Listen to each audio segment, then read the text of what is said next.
குரூப்பில் இருக்கக்கூடிய எல்லாருமே டீப் ஒர்க் பண்ணக்கூடிய ஆளாக இருந்தாங்க அப்படின்னா தான் உங்களால் குரூப்பாக அந்த சாட்டிஸ்ஃபேக்ஷனை வந்து பெற முடியும்.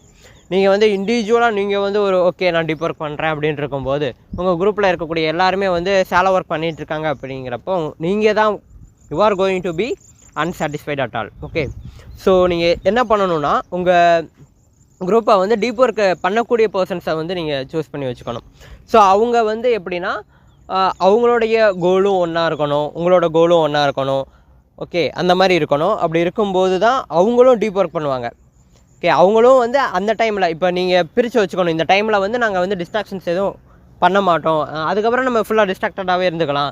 இந்த டைமில் வந்து நம்ம டிஸ்ட்ராக்ட் பண்ண வேண்டாம், நம்ம அவங்களுக்கும் ஒரு என்விரான்மெண்ட்டை கொடுக்கணும். ஓகே, ஸோ இந்த என்விரான்மெண்ட்டுக்கு இப்போ இத்தனை பேர் போயிட்டோம் அப்படின்னாலே கண்டிப்பாக நம்ம டிஸ்ட்ராக்டே ஆகக்கூடாது, கண்டிப்பாக இந்த ஒர்க்கை பண்ணதே ஆகணும் அப்படின்ற மாதிரி நீங்கள் ஃபிக்ஸ் பண்ணிவிட்டு நீங்கள் போய்க்கலாம். ஓகேவா?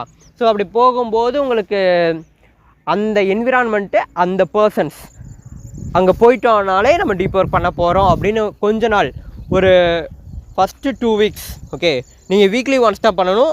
சும்மா பண்ணிக்கிட்டு இருந்தோம் அப்படின்னா இது வேஸ்ட் ஆகிடும். ஓகே, இது வந்து ஒரு உங்கள் பிரைனே வந்து இது என்னடா இவன் அப்படின்ற மாதிரி யோசிக்க ஆரம்பிச்சிடும். நீங்கள் ஸ்டார்ட் பண்ணும்போது வீக்லி தான் ஸ்டார்ட் பண்ணணும், அதுக்கப்புறம் தான் வீக்லி 2 அதுக்கப்புறம் கொஞ்சமாக இம்ப்ரூவ் பண்ணிவிட்டு நீங்கள் அடிக்கடி பண்ணிங்கன்னா கூட உங்களுக்கு ஒன்றும் தோணாது. ஸோ ஸ்டார்ட் பண்ணும்போது எப்போவுமே ரொம்ப கிளியராக இருங்க. ஓகே, குரூப்பாக போயிட்டு அந்த மாதிரி அதே மாதிரி அவங்களும் வந்து ஃப்ரஸ்ட்ரேட் ஆகிடக்கூடாது இல்லையா, அதுக்காக தான் வீக்லி ஒன்ஸ் நான் சொல்கிறேன். இந்த மாதிரி நீங்கள் பண்ணும்போது உங்களுக்கு கொஞ்சமாக அந்த ஒர்க்கில் வந்து ஒரு நாட்டம் வரும், ஒரு சாட்டிஸ்ஃபேக்ஷன் கிடைக்கும். இப்போ நீங்கள் பிளேயர்ஸ் எல்லாருமே பார்த்தீங்க அப்படின்னாலே வீக்லி ஒன்ஸ் வந்து போடுவாங்க, ஒரே காமன் கோல் இருக்கும், அவங்க எல்லாருமே டிஸ்ட்ராக்ட் ஆக மாட்டாங்க. ஸோ அவங்கெல்லாம் ஏன் சாட்டிஸ்ஃபைடாக ஃபீல் பண்ணுறாங்க அப்படின்னா சேம் தான். ஓகே, ஸோ அவங்களுக்குள்ள எந்த ஒரு டிஸ்ட்ராக்ஷனும் இல்லை, டீப்பாக எல்லாருக்கும் ஒரே கோலு தான்.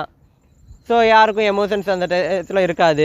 ஸோ எல்லாருமே அந்த ஒர்க்கை மட்டும்தான் ஃபோக்கஸ் பண்ணுவாங்க. அப்படி இருக்கும்போது அவங்களுக்கு கொஞ்சம் சாட்டிஸ்ஃபைடாக ஃபீல் ஆகும்.